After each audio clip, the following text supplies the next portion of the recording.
I think everyone connects with art in a different way. For me personally, it is both the place I go to seek solace and the place that I go to maintain a good state of being, to maintain an even keel, so to speak. Welcome to Resilient Creatives, a podcast that explores the role of creativity in our society. My name is Chantal Solomon. I am a mixed-race artist and community herbalist. Through my practice, I explore remediating the connection between people and the natural world. This season, I'm talking with artists about their creative practice and the hurdles and triumphs along their journey. My name is Simone Littledale Escobar. I am a Canadian of Columbian and other assorted descent, living on unceded Lekwungen and Saanich territory, also known as Victoria, BC. My art practice at the moment focuses both on my identity as first-generation Canadian on one side, as well as questions of mental health, women's work, and more recently, how I am reacting to resource extraction that is happening in our province and around the world. I am a full-time middle school teacher, and while that takes up a lot of time and effort and passion, I always try and make time for art. My practice originally sort of centered around my heritage as an adult. And that was partially spurred by various trips I took to Colombia to visit my family.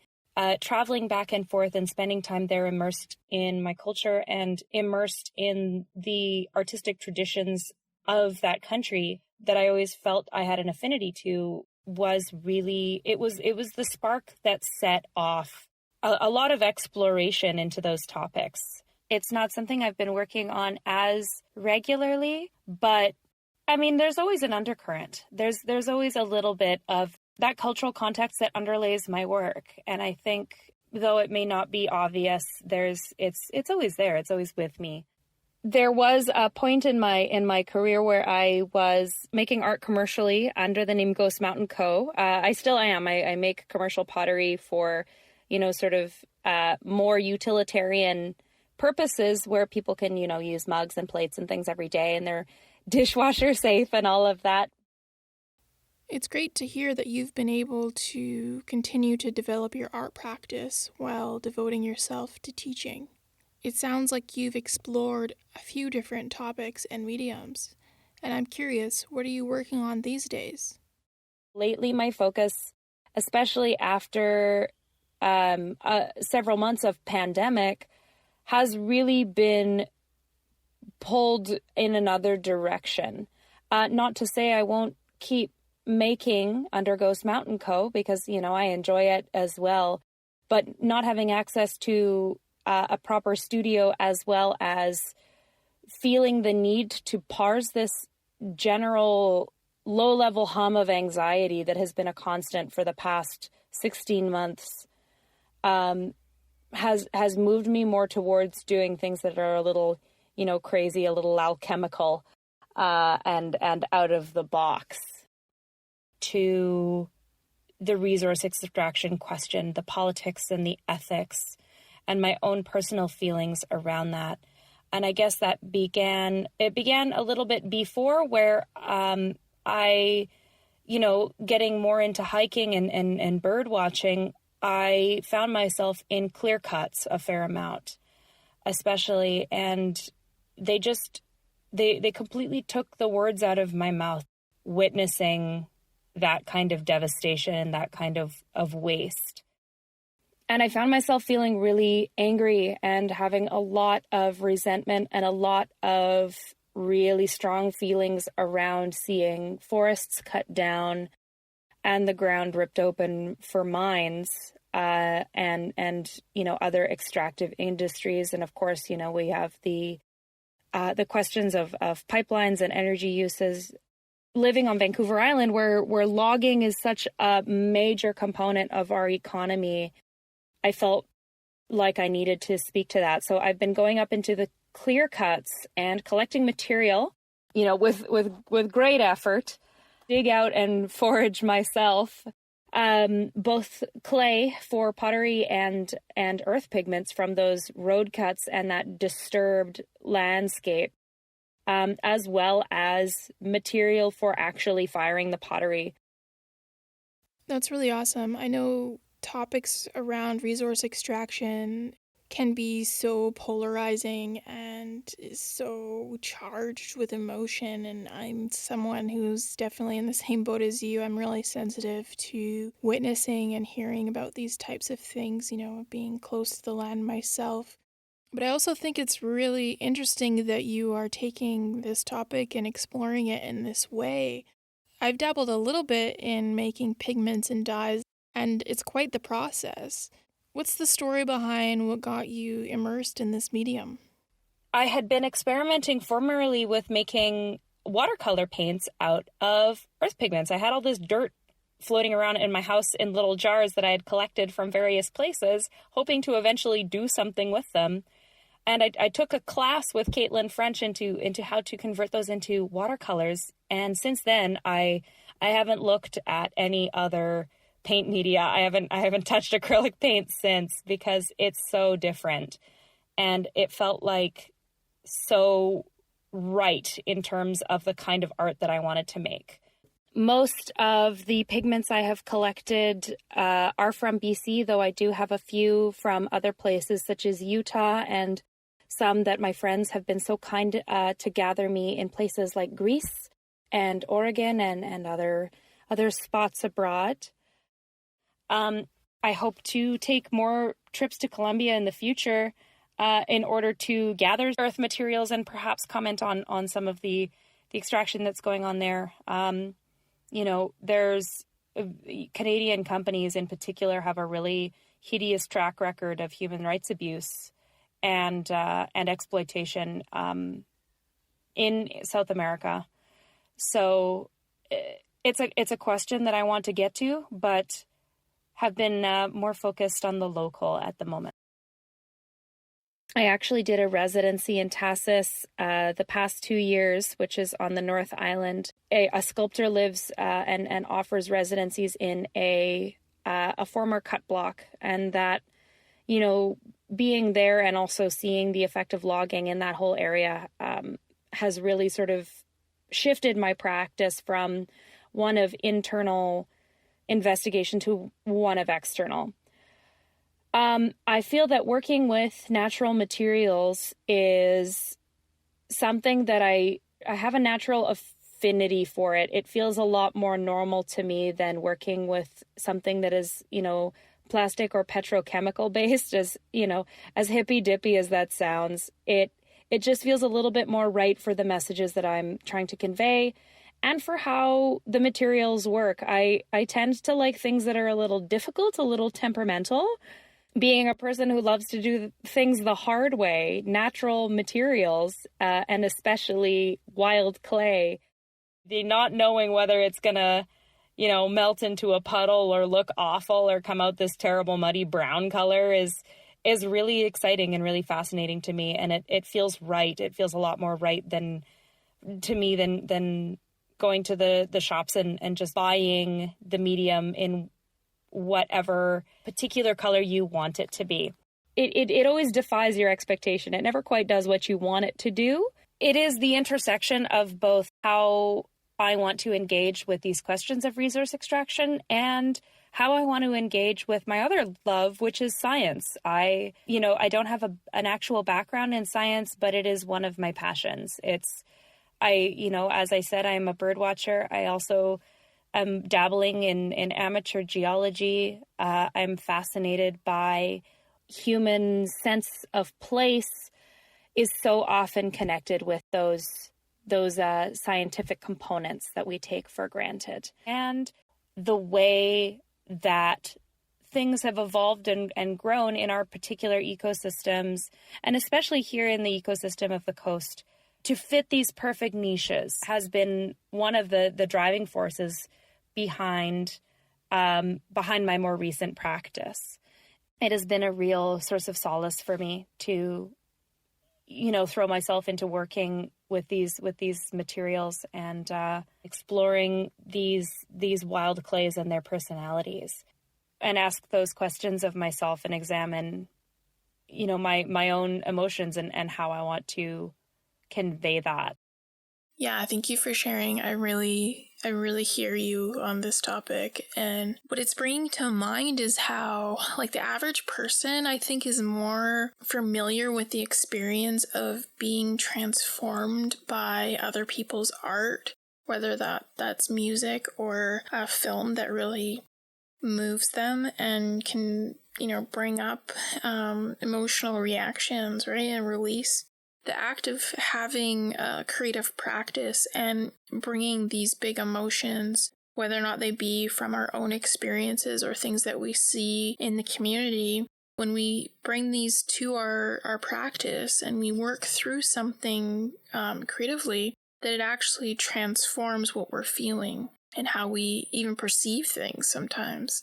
And I just think it's so beautiful that you're taking this community issue. It's this big thing that there's so many thoughts and feelings around it, and really working with it on a personal level.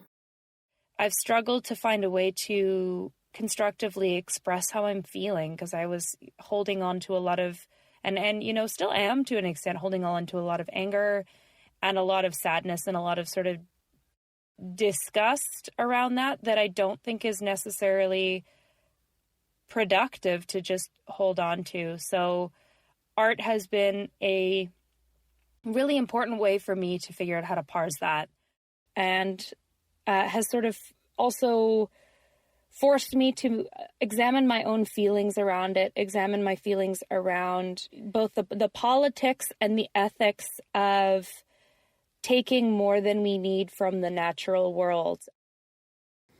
Yeah, unfortunately, I think you're voicing a really common feeling. I think that we're at this really unique time in history where we have the knowledge and we've seen the effects of not properly managing the land, and we have to process that because we are naturally connected with it, with our environment. I know for myself as well, art has been a way to process or at least start conversation about these kinds of topics. I think it's really honorable and important to follow the threads from the places where we have strong emotions and see where that leads within our creative practice. I did a show a few years ago that was inspired by my lifelong fear of predatory animals here on Vancouver Island. I kind of grew up with this cougars and bears, oh my, fear in the pit of my stomach. And even though I had grown up going in the woods and foraging for a long time, I was always looking over my shoulder. And then naturally, the longer time you spend in the woods, you start to meet the different inhabitants. And I started meeting bears quite regularly, and it was a peaceful and often fun experience. And then the most powerful moment was when I met a cougar.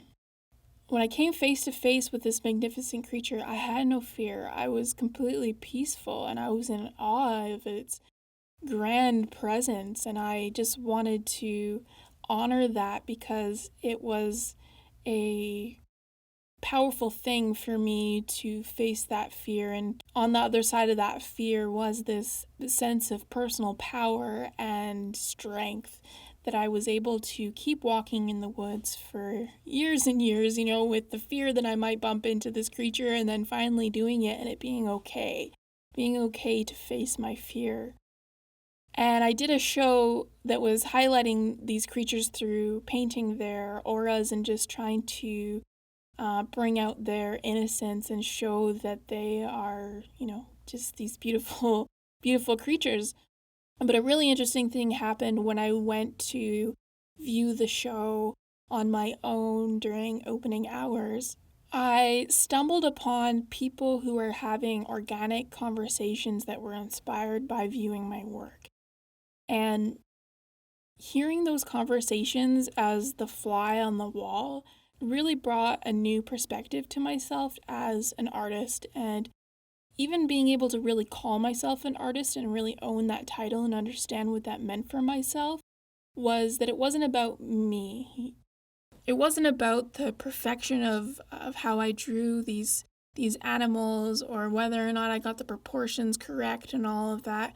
For me, the powerful thing was the reaction to it and the conversations that were being inspired from it, and realizing that those conversations may not have happened otherwise. From that experience, I kind of started to step out of my own way and start to make art, and just from that place of passion and not worry about meaning or precision in these types of things that were kind of boggling my mind before. It was this emotional process and this mending for me on a very deep level. And I'm really grateful for that experience. And it sounds like through your work that you're doing a lot of similar type of work, and that's why I share this story. For yourself, when did you realize that being creative was something that could support your emotional process? So I began making art at a very young age, and from a young age realized that it was really important to how I felt and how I was doing. I guess you could call that integral to my mental health. Being a person who at a young age was diagnosed with depression, I found that in order to sort of maintain my mental health, art was central to that. Among other things, there is no one panacea for mental health, and especially depression. For everyone, it is very complicated. But for me personally, I found that art was sometimes the only thing I had the energy to do. So it has been a tremendous help to me and a tremendous source of joy to me through my entire life, from youth to now as a near 30-year-old. That early diagnosis was kind of a gift in a way, because it has given me a lot of time to learn how to handle it and learn how to maintain it and live with it and sort of approach it with care and compassion. And a big part of that is art practice, is to make time and carve out time to make art at least a couple times a week, just to keep that practice going. I appreciate you sharing that, and I'm glad that you were able to find an outlet at a young age to help support your mental health. I can hear your compassion for yourself as you speak and your love of your art practice. For me, going through difficult times, it has been often the one thing that has kept me going and the one thing that has kept me motivated to do anything. I think everyone connects with art in a different way. For me personally, it is both the place I go to seek solace and the place that I go to maintain, a good state of being, to maintain an even keel, so to speak. Just like, exercising my body, I want to exercise that artistic muscle as well. I feel that need to do it. Thank you for sharing. I think it's really important to hear uplifting stories like yours.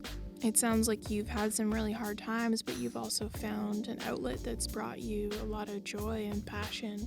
I think it's so important for people to hear about how different tools can support them with their mental health.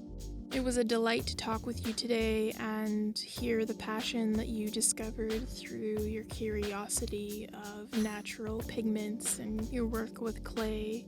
And I hope that your journey continues to inspire you.